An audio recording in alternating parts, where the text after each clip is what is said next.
Hello everyone, welcome back to Learn with Science. I am Sanskriti Bhandari this side. Today I am going to teach you your chapter number 6 of your Beehive book, which is My Childhood.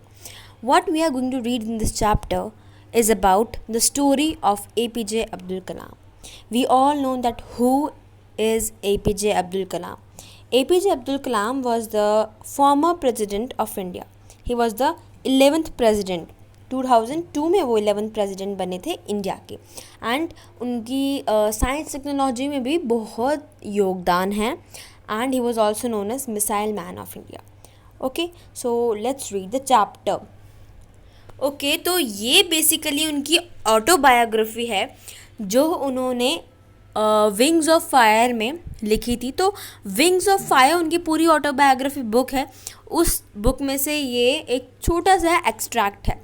So let's start with the chapter. We have I was born into a middle class Tamil family.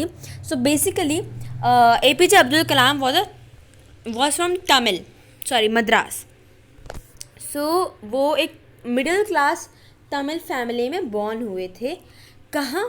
एक रामेश्वरम में. रामेश्वरम एक island town है. और कहाँ पे है वो? Erstwhile Madras state. Erstwhile होता है मतलब यहाँ पे आपको गिवन भी है फॉर्मर मद्रास स्टेट में है. My father Jainulabdeen had neither much formal education nor much wealth. अब वो अपने फादर के बारे में बताते हैं जिनका नाम था जैनुलाब्दीन. एंड उनके पास ना ही ज़्यादा एजुकेशन थी, ना ही उनके पास ज़्यादा वेल्थ यानी पैसा था. Despite these disadvantages, he possessed great innate wisdom and true generosity of spirit. इन सब डिसएडवांटेज के बाद भी उनके पास इनेट मतलब होता है इनर. उनके पास बहुत सी इनर विजडम नॉलेज थी और वो एक बहुत ही जेनरस पर्सन थे. उनके अंदर ट्रू जेनरोसिटी ऑफ स्पिरिट थी. He had an ideal helpmate in my mother Ashiamma. अब वो अपनी मदर की बात करते हैं जिनका नाम था आशियामा. ठीक है, तो आशियामा बहुत ही काइंड हार्टेड वुमेन थी. I do not recall an exact number of people she fed every day. अब वो बहुत सारे लोगों को खाना खिलाते थे. तो जो APJ अब्दुल कलाम है, he is not going to tell us the exact number. वो हमें एग्जैक्ट नंबर नहीं बता रहे कि कितने लोगों को खाना खिलाती थी, लेकिन जितने उनके घर के मेंबर थे ना, उनसे बहुत ज़्यादा लोग थे बाहर के. Far more outside ate with us than all the members of our own family put together. Alright, so in the second paragraph we have I was one of many children. मतलब उनके वो टोटल थे 3 brothers. मतलब APJ Abdul Kalam को वो 4 brothers थे, वैसे APJ Abdul कलाम के 3 ब्रदर्स एंड 1 सिस्टर थे. तो वो उन सब में से भी एक थे. अ शॉर्ट बॉय, वो शॉर्ट थे मतलब छोटी हाइट के थे. विद रादर अनडिस्टिंग्विश्ड, मतलब उनकी जो लुक्स थे वो मतलब कोई भी देख के पहचान जाएगा कि ये APJ अब्दुल कलाम है ना. थोड़े से शॉर्ट टाइप के थे एंड उनके थोड़े वाइट बाल थे. यस, तो ये उनके कुछ लुक्स थे. Born to tall and handsome parents. लेकिन जो उनके पेरेंट्स थे ना वो टॉल थे और हैंडसम थे. He lived in our ancestral house. Ancestral मतलब जो पूर्वजों का हाउस है, मतलब दादा के दादा के दादा ऐसा कुछ. तो वो अपने ancestral हाउस में रहते थे. और वो हाउस कहाँ था? वो उनके जो 19th सेंचुरी में बना था, middle of the 19th century. और वो हाउस एक पक्का हाउस था, made up of lime stone and brick. और वो जो हाउस था ना वो मॉस्क स्ट्रीट के अंदर था, जो रामेश्वरम में मॉस्क स्ट्रीट थी उसके अंदर. My austere father used to avoid all unessential comforts and luxuries. Austere मतलब होता है strict. वो बहुत ही strict थे. किस चीज़ में strict थे उनके father? वो strict थे जो इनएसेंशियल comfort and luxuries होती है वो. उनको बस चाहिए था कि कपड़ा, मकान और रोटी और मेडिसिन्स ये सब है तो उतना ही काफ़ी है जीने के लिए. बाकी जो ये इनएसेंशियल लग्जरीज एंड कम्फर्ट्स होते हैं वो सब बेकार की चीज़ है. तो वो उस चीज़ के लिए बहुत स्ट्रिक्ट थे. बाकी की चीज़ें जो थी वो अब्दुल कलाम, उनकी फैमिली, उनके सिबलिंग्स, उन सबको बिना कहीं प्रोवाइड करी जाती थी. ठीक है, लेकिन किसी ने भी उनसे ये कहने की हिम्मत नहीं करी कि उनको वो चाहिए, जैसे रोटी कपड़ा मकान या मेडिसिन से भी कुछ आगे बढ़कर चाहिए इन एसेंशियल कंफर्ट या लग्जरी से. Okay, now we have however all necessities were provided for, मतलब सारी उनको प्रोवाइड करी जाती थी जो भी नेसेसरी आइटम्स हैं जीने के लिए, इन टर्म्स ऑफ फूड हो, मेडिसिन हो, क्लोथ्स हो. In fact I would say mine was a very secure childhood. मतलब वो कह रहे हैं कि उनका जो चाइल्डहुड था वो बहुत ही सिक्योर था, safe and secure, both materially and emotionally. Emotionally मतलब उन ज़्यादा जैसे प्यार से या फिर गुस्से से, जैसा भी उनको करा, इमोशनल फीलिंग्स से उनको अच्छा सिक्योर चाइल्डहुड था. मटीरियली मतलब उनको सब कुछ चीज़ें प्रोवाइडेड थी. Alright, so let's move to the next paragraph. We have the second world war broke out in 1939. अब बात आती है सेकेंड वर्ल्ड वॉर की. ये 1939 में हुई थी. When I was 8 years old, जब Abdul Kalam was 8 years old, मतलब वो 8 साल के थे. For reason I have never been able to understand, a sudden demand of tamarind seeds erupted in the market. अब जब वो वर्ल्ड वॉर हुई थी ना, तो टैमरिंड सीड्स बहुत ही ज़्यादा उनकी मांग होने लगी. टैमरिंड सीड्स होते हैं इमली के बीज, तो मार्केट में इनकी बहुत ज़्यादा डिमांड होने लग गई थी. I used to collect the seeds. फिर अब्दुल कलाम जो थे ना, वो इन सीड्स को कलेक्ट करते थे and sell them into the provision shop of the Moscow street. Moscow street में ही एक शॉप थी, वो वहाँ पे उनको बेचते थे. A day's collection would fetch me the princely sum of the 1 anna. उनकी जो एक दिन की कलेक्शन थी, दैट वाज 1 आना. वो तब की थी करेंसी जो कि 6 पैसे के बराबर थी. और जैसे अभी ये कुछ मायने नहीं रखते हैं, लेकिन उस टाइम पे ये बहुत मायने रखते थे. ओके, ये एक ओल्ड इंडियन कॉइन था. देन वी हैव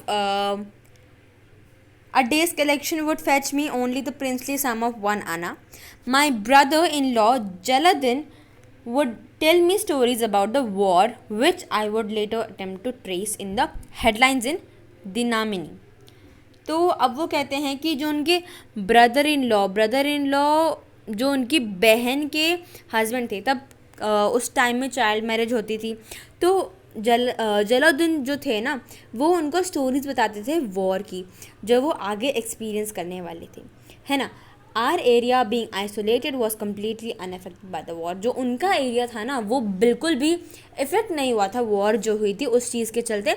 वहाँ कुछ भी लड़ाई झगड़ा कुछ भी नहीं हुआ था. But soon India was forced to join the allied forces. Obviously UK तब इंडिया में राज करता था, तो इंडिया भी फिर एलिट फोर्सेस का ही पार्ट होगा, तो उनको एलिट फोर्सेस ज्वाइन करनी पड़ गई थी इंडिया को. And something like to state of emergency was declared.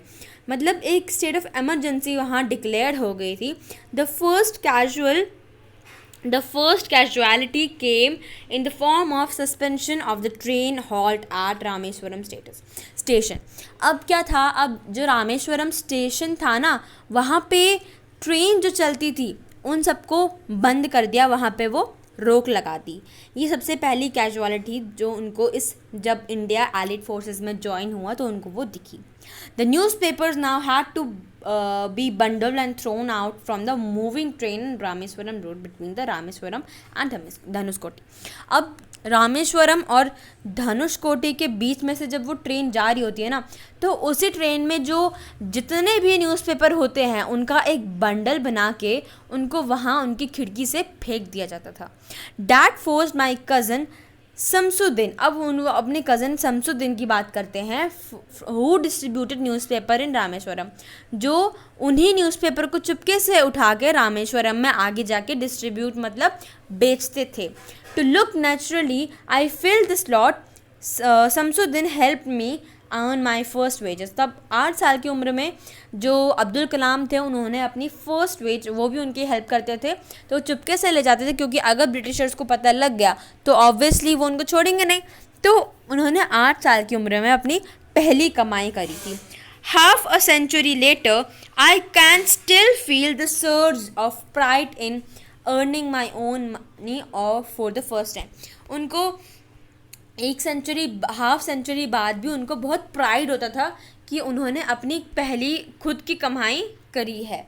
Every child is born with some inherited characteristics into a specific socio-economic and emotional environment.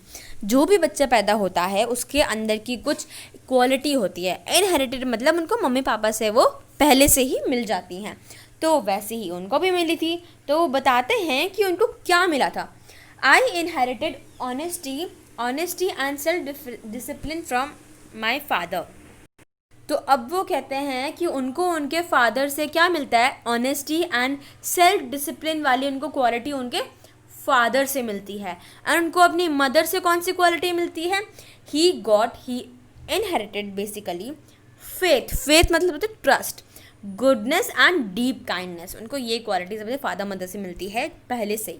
And so did my 3 brothers and sisters. और यही qualities उनके आगे 3 भाई और उनके एक sister, जैसे मैंने आपको पहले बता दिया था, उनको भी आगे जाके मिलती है. I had 3 close friend in my childhood. अब वो अपने चाइल्डहुड के 3 क्लोज फ्रेंड्स के बारे में बात कर रहे हैं, विच और रामानंद शास्त्री, अरविंदन, शिवा प्रकाशन. तो ये 3 उनके बहुत ही क्लोज फ्रेंड थे और ये तीनों हिंदू थे. लेकिन जो अब्दुल कलाम थे, he was a Muslim. But उस टाइम में वहाँ पे कोई भी सोशल डिस्क्रिमिनेशन नहीं होता था, चाहे वो रिलीजन के बेस में हो, रीजन, कास्ट या आप कितने एजुकेशन लिए, वट एवर, वहाँ कोई भी डिस्क्रिमिनेशन नहीं होता था. सब use to live together equally. ठीक है. तो all these boys were from orthodox Hindu. मैंने आपको बता दिया वो ऑर्थोडॉक्स हिंदू ब्राह्मण फैमिली से बिलोंग करते थे. As children none of us ever felt any difference among us because of a religious difference and upbringing. उन्होंने कभी भी कोई डिफरेंस नहीं माना उन तीनों के बीच में. सब ने एक मतलब सब एक जैसे हैं, उन्होंने ये माना था. In fact Ramanand Shastri was the son of Pakshi Lakshmana Shastri. जो रामानंद शास्त्री था ना, वो पाक्षी लक्ष्मणा शास्त्री के बेटा था. The high priest of the Rameswaram temple. Rameswaram temple के वो सबसे बड़े प्रीस्ट थे. प्रीस्ट मतलब होता है पंडित, पुजारी. Later he took over the priesthood of the Rameswaram temple from his. तो आगे जाके जो रामानंद शास्त्री है वो उस रामेश्वरम टेम्पल की गद्दी जो अभी उसके पापा के पास थी, आगे जाके उसके हाथ में आ गई थी, आने वाली थी. Aravindan went into business of arranging transport for visiting pilgrims. अब जो अरविंदन क्या करता है, उसने एक बिज़नेस स्टार्ट करा जिसमें वो जो ट्रांसपोर्ट किस चीज़ के लिए वो अरेंज करता था, फॉर विजिटिंग पिलग्रिम्स के लिए. And Shiva Prakashan became a catering contractor for the Southern Railways. Southern Railways के लिए शिवा प्रकाशन एक केटरिंग कॉन्ट्रैक्टर बन गया. Okay. 5th paragraph. During the annual Shri Sita Rama Kalyanam ceremony. तो ये एक श्री सीता रामा कल्याणम सेरेमनी एक वहाँ पे मतलब हर साल होती थी. Our family used to arrange boats with the special platform for carrying idols of Lord from the temple to the marriage site. अब इस चीज़ में क्या होता था, जो अब्दुल कलाम और उनकी जो फैमिली थी वो बोट्स अरेंज करती थी. किस चीज़ के लिए, कि ताकि वो जो आइडल मतलब मूर्ति जो हैं गॉड्स की, किस चीज़ की, किन की, राम जी की और सीता जी की, इनको मैरिज साइट तक ले जाया जाए. जो मैरिज साइट कहाँ थी, वो थी एक पॉन्ड, बड़ा सा पॉन्ड था, उसके बीच में एक जगह थी जिसको बोलते थे Rama Theertha, which was near the our house. तो वो अब्दुल कलाम के हाउस से बहुत ही पास थी, मतलब उनके घर से पास में ही थी. Events from the Ramayana and from the life of prophet were the bedtime stories my mother and grandmother would tell me the children in a family.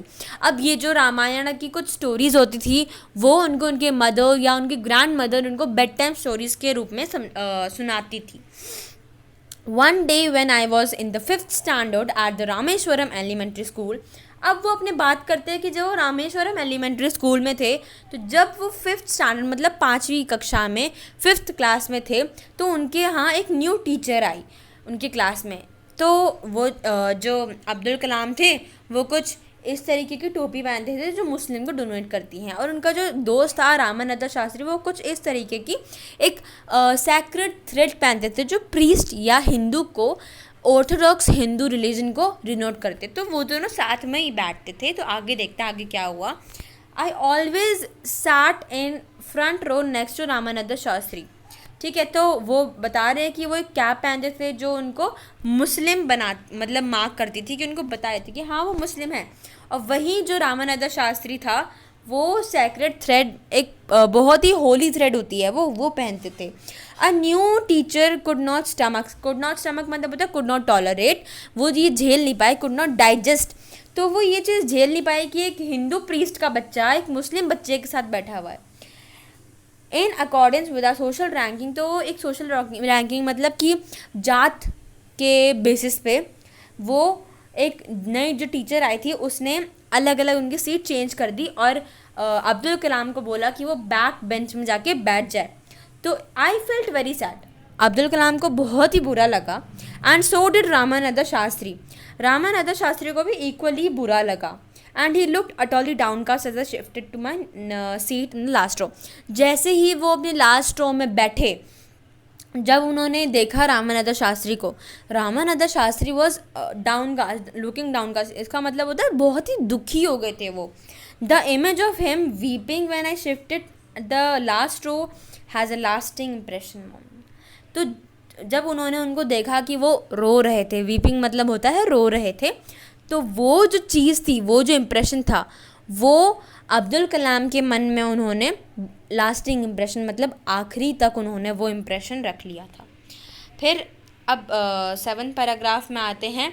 After school we went home and told our respective parents about the incident.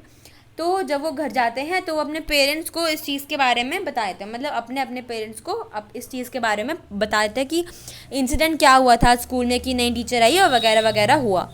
Lakshman Shastri summon the teacher. Lakshman Shastri ना रामानंद शास्त्री के parent थे, तो उन्होंने उस teacher को समन मतलब call, बुलाया।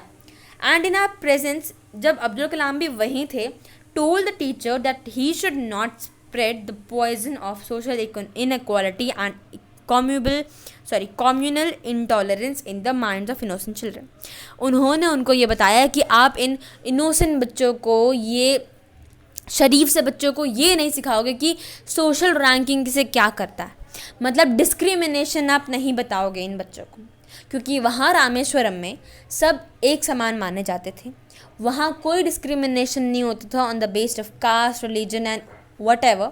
वहाँ सब के सब टुगेदर रहते थे, साथ में रहते थे। तो चाहे वो प्रीस्ट हो या मुस्लिम, तो उनको इस चीज़ के लिए बहुत बुरा लगा। तो तब जो प्रीस्ट थे ना, उनकी बहुत ही ज़्यादा वैल्यू होती थी, तो उनको वो बात माननी पड़ी।